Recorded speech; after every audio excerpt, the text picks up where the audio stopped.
This is our story of the Great North American Total Solar Eclipse of 2024. Total solar eclipses can be divided into three sections. First is the waning partial sequence, as the new moon obscures the face of the sun. Second is the sequence surrounding totality. This is a truly unique earthly experience.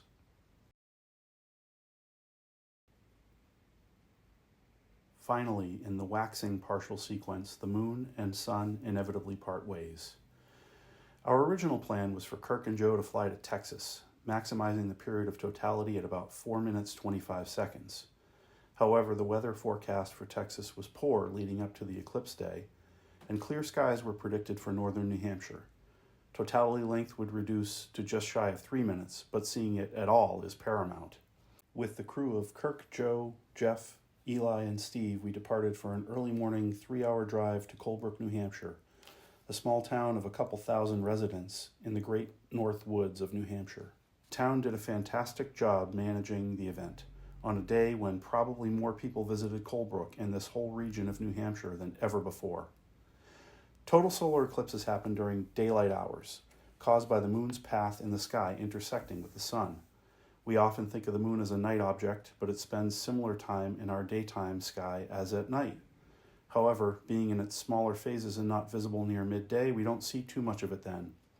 Solar eclipses happen during a new moon when the moon is exactly in line with the Earth and Sun, obscuring the sun's disk from our perspective. During the partial sequences, one cannot look at the sun without looking through special filtering material. Solar filters can reduce the amount of light reaching your eyeballs by 100,000 times. Filters are also critical for protection of cameras and video equipment, and to enable them to capture the sun. For this reason, in pictures of the full sun or at any point during the partial sequence, the sky surrounding the sun looks black even at midday. That's how much brighter the sun is than anything else, even when reduced by 100,000 times. As the invisible new moon begins to pass in front of the sun, a progressively larger bite is taken out of our star. You can also play around with some tricks like shining sunlight through small holes, which create crescent-shaped images matching the partially obscured sun.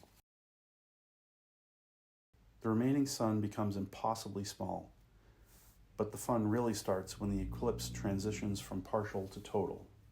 Less than a minute. Oh, that's a star. Oh yeah? Wow. Less than a minute. That is so cool.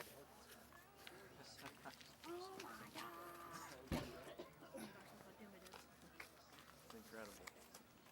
It's just the Sky is darkening. tiniest sliver. Holy cow. Diamond ring. Yep.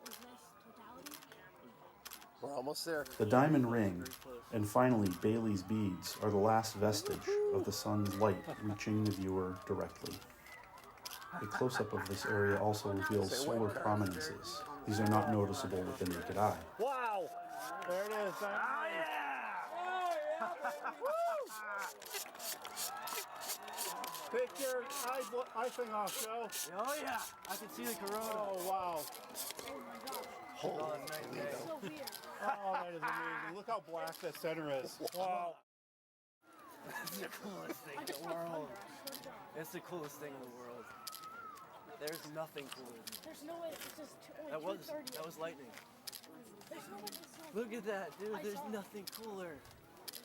There's nothing Oh, cooler. yeah, no, you're right. You don't see anything. A single photograph or video I can see exposure the corona. cannot capture the Oh, yeah. dynamic range of the corona. A stacked combination of photos using high dynamic range techniques can somewhat capture the feel, but this is still far short of reality.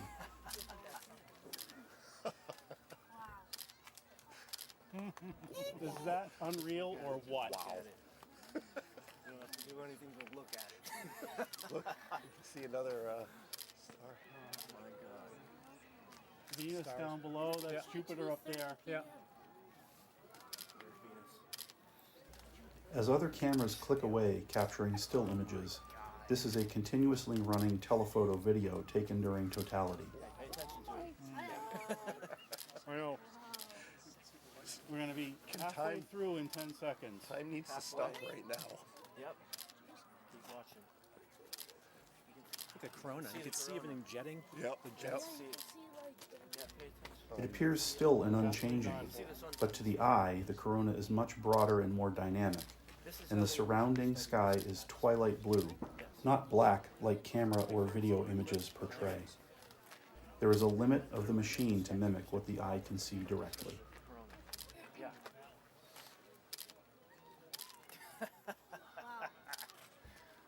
Unreal. It's the blackest thing in the world. Look how black the center is.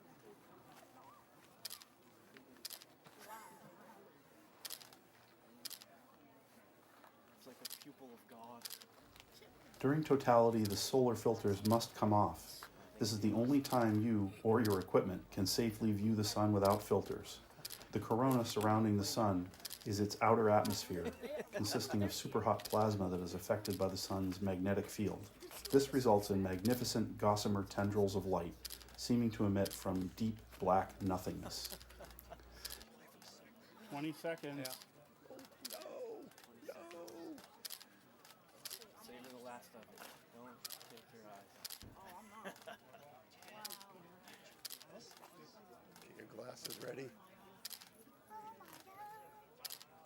Both the moon and the sun are moving through the sky in different paths from our perspective. Put your glasses on. As these heavenly bodies continue their inevitable path through our sky, the sun is again uncovered, repeating Bailey's bead and diamond ring sequence in reverse. Yeah.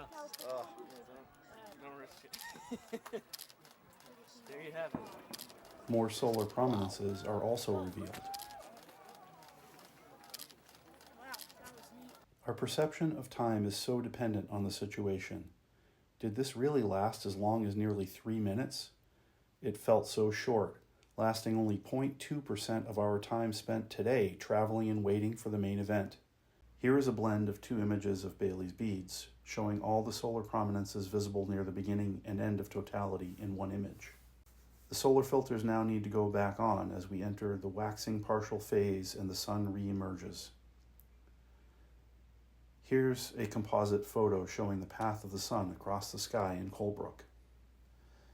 We have a couple of happy campers with 2 solar eclipses in the bag. It did take 9 hours to drive home, but we all agreed it was worth it for this.